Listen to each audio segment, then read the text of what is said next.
Duré 3 días fuera de casa por asuntos de negocios y al regresar, me entero de que mi esposa había vendido todas nuestras pertenencias y puesto el dinero a nombre de mi hijastra. Ahora sin nada me ponía el divorcio, pero mira mi respuesta. Salí de casa un jueves al amanecer, dejando a mi esposa con un beso en la frente y la promesa de regresar el domingo. Tenía una reunión crucial en otra ciudad, una oportunidad para cerrar el contrato que cambiaría el rumbo de nuestra empresa familiar. Mi maleta iba ligera, pero mi mente cargada de planes, ideas y la certeza de que todo marchaba bien en casa. ¡Qué ingenuo fui! El domingo regresé al mediodía. El calor del asfalto reflejaba la ansiedad que me recorría el cuerpo, pero una sensación incómoda me envolvía desde que estacioné frente a la casa. Las cortinas habían desaparecido, la puerta del garaje estaba entreabierta y el jardín parecía más vacío de lo normal. Entré con el corazón latiéndome en la garganta. La sala estaba vacía. No casi vacía, vacía completamente. No había sofás, no había televisor, no había fotografías ni adornos. Solo quedaban las marcas de los muebles sobre el suelo de madera. Subí las escaleras como si estuviera en una pesadilla. Cada habitación repetía la misma escena. Nada. Todo lo que poseíamos se había desvanecido. Incluso la cama de nuestra hija ya no estaba.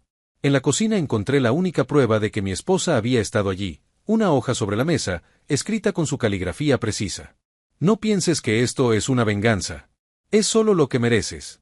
Me cansé de compartir mi vida con alguien que cree que los negocios justifican el abandono.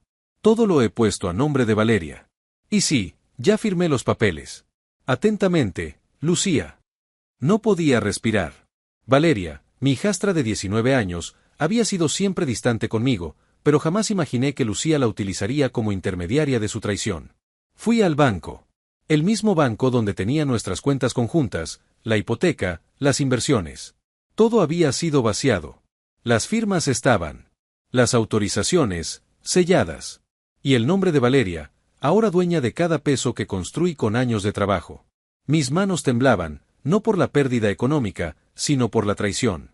Por la manera vil y planificada en la que destruyó todo. 3 días bastaron. 3 días para borrar un matrimonio, una familia, una vida. Esa noche dormí en el auto frente a lo que alguna vez fue mi hogar. Pero en la oscuridad, entre el frío del cuero y la rabia en el pecho, tomé una decisión. No pelearía por venganza. Pelearía por justicia. Por mi nombre. Por mi dignidad. Y sobre todo, por demostrar que no se puede robar el alma de un hombre sin pagar el precio. Lo que ellas no sabían es que los contratos que firmé durante ese viaje de negocios eran mucho más que promesas, eran mi salvación. Y mi regreso, aunque solitario, marcaría el comienzo de un nuevo juego. Uno donde yo tenía las cartas que nadie esperaba. A la mañana siguiente, con el cuello adolorido y los ojos hinchados por la falta de sueño, me dirigí directamente a la oficina del abogado que me había recomendado un viejo amigo. No era un abogado cualquiera, era un estratega. Al leer la carta de Lucía y revisar los movimientos bancarios que imprimí desde la sucursal, su rostro se tensó. Esto no es un divorcio, es un saqueo emocional y patrimonial, dijo mientras dejaba los papeles sobre su escritorio. Me explicó que, aunque la mayor parte de los bienes estaban ahora a nombre de Valeria, muchas de las transferencias eran ilegales al haberse hecho sin mi consentimiento directo y con posible falsificación de documentos. El camino sería largo, pero podía recuperarlo todo. Y mejor aún, podía desenmascararlas. Decidí mantener el silencio. No respondí a la carta. No llamé a Lucía. No fui tras Valeria. Dejé que pensaran que me habían destruido. Mientras tanto, empecé a mover mis piezas. Contacté a mis antiguos colegas del mundo empresarial, renové contratos, activé redes que creí dormidas. El negocio que firmé en mi viaje florecía rápido. Uno de los acuerdos incluía una nueva franquicia en el extranjero. Sabía que no podía quedarme en la ruina por la decisión de 2 personas cegadas por la avaricia. Una noche, mientras revisaba documentos en el pequeño apartamento que alquilé, recibí una llamada inesperada. Era Clara, la hermana menor de Lucía. Me habló en voz baja, como si temiera que alguien la escuchara. Luis, ten cuidado. Lucía está vendiendo rápido todo lo que queda. Dice que quiere irse a vivir a España con Valeria. Pero hay algo que debes saber. Valeria ha estado usando tus datos mucho antes de este divorcio. Aquellas palabras confirmaron lo que ya sospechaba. Lucía no solo planeó su salida, sino que permitió que su hija forjara una traición aún más profunda. Me sentí como una presa rodeada de depredadoras disfrazadas de familia. Con la ayuda de mi abogado, presentamos una denuncia formal por suplantación de identidad y fraude. También solicitamos una medida cautelar para impedir que pudieran vender más bienes a su nombre. La respuesta fue inmediata. Congelaron varias cuentas y suspendieron la transferencia de un apartamento de lujo que Lucía intentaba poner a la venta. Todavía no era una victoria, pero era el primer golpe. En silencio, mientras ellas creían haberme reducido a cenizas, yo comenzaba a reconstruirme. Y cada movimiento que hacía estaba calculado. Ellas no lo sabían, pero la guerra apenas comenzaba, y esta vez, yo tenía todo que ganar. Mi dignidad no estaba en juego.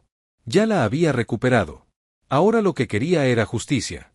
Y, en el fondo, deseaba que ambas supieran que no había peor enemigo que aquel que ha amado de verdad y ha sido traicionado. Los días que siguieron a la denuncia fueron una mezcla de tensión, estrategia y silencio. Me mantuve firme, sin caer en provocaciones ni responder a las indirectas que llegaban a través de conocidos mutuos. Cada paso estaba medido, cada movimiento respaldado por pruebas. Mi abogado, con una eficiencia que agradezco hasta hoy, se encargó de blindar mi nueva vida legalmente mientras la tormenta crecía del otro lado. Una tarde, recibí un correo electrónico anónimo. El remitente no decía mucho, solo una línea: revisa el archivo adjunto antes de confiar en lo que crees saber.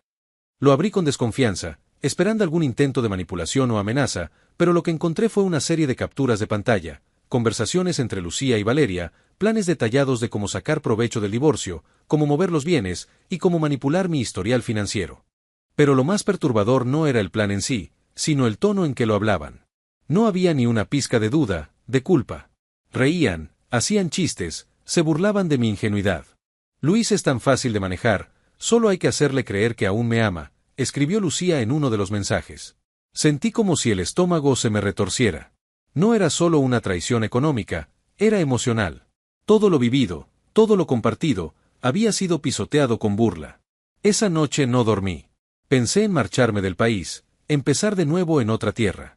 Pero algo dentro de mí, tal vez el último vestigio de orgullo, me sostuvo en pie. No me iría derrotado. Al día siguiente, solicité una audiencia urgente. Presentamos el correo como evidencia, junto con los movimientos bancarios previos y las conversaciones de WhatsApp que logré recuperar de un antiguo respaldo del teléfono de Lucía. Era suficiente para abrir una investigación más profunda. La Fiscalía aceptó revisar el caso bajo el marco de estafa y asociación ilícita para perjuicio patrimonial. Mientras tanto, mi abogado recomendó una rueda de prensa. Quería evitarlo, pero entendí que debía limpiar mi nombre públicamente. En un mundo donde las redes sociales deforman la verdad con rapidez, necesitaba que la gente supiera mi versión antes de que ellas impusieran la suya. La conferencia fue sobria, directa, sin excesos. Presentamos documentos, fechas, testimonios. Y aunque me costó horrores, incluso leí en voz alta partes del correo anónimo. La respuesta fue inmediata. Varios medios de comunicación se interesaron, pero lo mejor fue que antiguos amigos, empresarios y aliados comenzaron a acercarse de nuevo. No todos creyeron mi historia al principio, pero el cambio de percepción era claro. Ya no era el hombre abandonado por su esposa, sino el empresario traicionado que luchaba por recuperar lo suyo. Mientras tanto, Lucía y Valeria empezaron a recibir citaciones judiciales. Y aunque intentaron hacerse las víctimas en redes sociales, la evidencia ya hablaba más fuerte que cualquier lágrima fingida. Mi historia apenas comenzaba a encontrar justicia, pero lo que más me reconfortaba no era el dinero recuperado ni la reputación salvada. Era mirar al espejo cada mañana y saber que, pese a todo, seguía de pie. Que jamás me convertí en lo que ellas creían que lograrían hacer de mí. Los citatorios judiciales comenzaron a surtir efecto. Lucía y Valeria no pudieron esquivar por mucho tiempo las implicaciones legales. Intentaron presentar recusaciones, demorar audiencias, incluso culpar a terceros, pero las pruebas eran claras y contundentes. Su fachada comenzó a resquebrajarse, y la imagen de familia refinada que tanto cuidaban se derrumbó lentamente ante la opinión pública. En paralelo, descubrí algo inesperado: una de las propiedades vendidas apresuradamente por Lucía no se había transferido del todo. El comprador, un viejo conocido de la familia, se rehusaba a completar la transacción sin mi firma. Al saber lo que había sucedido, no solo canceló la operación, sino que se ofreció a testificar. Aquel gesto me devolvió una parte de fe en la humanidad. Durante una de las audiencias clave, Lucía apareció sola. Valeria, enfrentando su propio proceso por falsificación de documentos, había sido apartada por sus abogados. Lucía intentó una nueva táctica: el llanto. Se mostró arrepentida, víctima de una mala influencia, alguien engañado por su ambición. Pero la jueza no se dejó conmover. Le recordó que había cometido un delito premeditado y que el arrepentimiento no borra el daño causado. Salí de esa sala con una mezcla de emociones. No sentía odio, sino un vacío difícil de describir. Había amado a esa mujer, había confiado ciegamente, y ahora solo quedaban los escombros de lo que alguna vez fue un matrimonio. Sin embargo, había algo que me mantenía firme, el deseo de que la verdad triunfara sobre la manipulación. Mientras avanzaban los procesos legales, comencé a reconstruir mi vida desde las cenizas. Retomé viejos contactos, fundé una nueva empresa con una visión más humana, y me prometí no dejarme consumir por la amargura. Empecé a dar charlas sobre resiliencia y fraude emocional en foros empresariales. Descubrí que contar mi historia no solo me liberaba, sino que ayudaba a otros. Una tarde, mientras revisaba los informes del nuevo negocio, recibí una carta manuscrita. Era de Valeria. Me pedía perdón, decía que Lucía la había manipulado también, que solo quería su aprobación y cometió errores de los que se arrepentía profundamente. No sabía si creerle, pero decidí no responder. Algunas heridas sanan mejor en silencio. La prensa seguía al tanto del caso, y aunque los focos empezaban a apagarse, aún quedaban capítulos por cerrarse. Pero para mí, el juicio más importante no era los tribunales, sino el interno, el de mirar atrás y poder decir que no fui vencido por la traición, sino fortalecido por ella. Esa noche, por primera vez en meses, dormí sin sobresaltos. No porque todo estuviera solucionado, sino porque ya no tenía miedo de enfrentar lo que viniera. Había encontrado algo más valioso que la reputación o el dinero, mi paz. El día final del juicio llegó con una calma extraña. No era serenidad, sino una tensión contenida, como si el universo estuviera conteniendo la respiración. Entré al tribunal con el paso firme, mi abogado a mi lado y el expediente bien documentado en mano. No había espacio para improvisaciones. Lucía ya estaba allí, flanqueada por su nuevo abogado. Su mirada no reflejaba arrepentimiento ni temor, sino una soberbia cansada. Vestía de manera impecable, como si el atuendo pudiera reparar las grietas de su imagen pública. Valeria, en cambio, no asistió. Su caso estaba siendo juzgado por separado y, según rumores, había pactado una colaboración con la fiscalía a cambio de una pena reducida. La jueza, seria y directa, expuso los cargos: fraude, falsificación de documentos y enriquecimiento ilícito. Lucía mantuvo la compostura mientras se leían los detalles, pero por momentos desviaba la vista hacia mí. No con culpa, sino con frustración, como si lamentara más haber sido descubierta que haber cometido el crimen.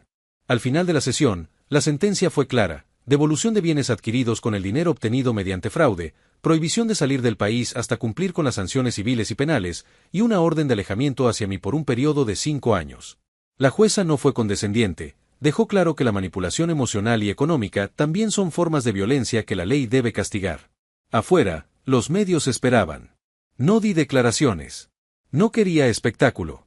Había ganado mucho más que una batalla legal, había recuperado mi dignidad, mi nombre y la posibilidad de reconstruir sin sombras. Caminé hasta mi auto, respirando profundo. Por fin podía cerrar ese capítulo. Volver a casa fue un acto simbólico. La mayoría de las cosas habían sido vendidas, pero lo poco que quedaba era suficiente para comenzar. Me senté en la terraza, con un café caliente en mano, y miré el atardecer como si lo viera por primera vez. La vida, pensé, es menos sobre lo que perdemos y más sobre lo que decidimos no permitir que nos arrebaten. Días después, en una reunión empresarial, un inversionista me dijo: tu historia nos inspiró a revisar nuestros protocolos de seguridad emocional en la empresa. Nunca imaginé que una traición personal podría tener tanto impacto en el mundo profesional. Me sorprendí. Nunca creí que el dolor pudiera transformarse en herramienta, pero ahí estaba la prueba. Meses más tarde, lancé un libro, El precio del engaño. No buscaba venganza ni fama, sino compartir lo aprendido. Recibí cientos de mensajes de personas agradeciendo el testimonio, diciendo que se sentían menos solas. Era eso lo que importaba ahora, hacer que el sufrimiento no fuera en vano. Y así, entre hojas de papel y nuevos comienzos, dejé atrás la traición. Porque al final, cuando uno aprende a levantarse de las ruinas, no hay enemigo ni pérdida que pueda quitarte la victoria de volver a empezar.